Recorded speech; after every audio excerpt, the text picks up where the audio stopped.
હા બોલો ને. સર હું બુચ મારું બેંક માંથી આવું છું ને મારું નામ મનુ બુચણીયો છે. હા તો તમારે કોઈ એક લોન ની જરૂરિયાત છે?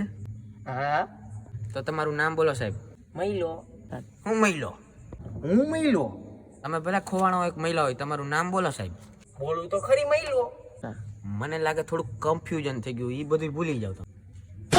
તમારું નામ શું છે? કહું તો હું મહિલો. એટલે ભાઈ મહિલાએ તો લોહી પીધું હવે. અરે ભાઈ હું કોઈનું લોહી નથી પીતો, હું શુદ્ધ શાકાહારી છું. મને પાણી સિવાય બીજું એકેય જાતનું વ્યસન નથી. એટલે ભાઈ તને કોઈ જાતનું વ્યસન હોય કે ન હોય, દુખાવ એટલું કરીને તારું નામ કે ને તે તો કયું ની લપ લીધી છે હવે.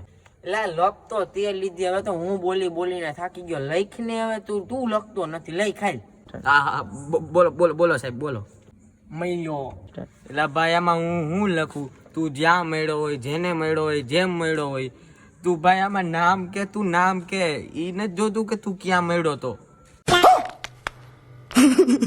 એટલે તને કયું ન કહું કે મારું સાચું નામ મયુર છે, પણ મને કોઈ મયુર તરીકે ગામમાં ઓળખતું જ નથી. મારું નામ બધાએ મહિલો પાડ્યું છે, એટલે તને કયું ન કહું કે મહિલો મહિલો મહિલો, પણ તું લખતો જ નથી. તો કઈ નામ હોતા છે? એ તો તારું નામે પૂછ્યું તો મેં કઈ કીધું. એ નામ ઉપર જાતો નહીં હોય.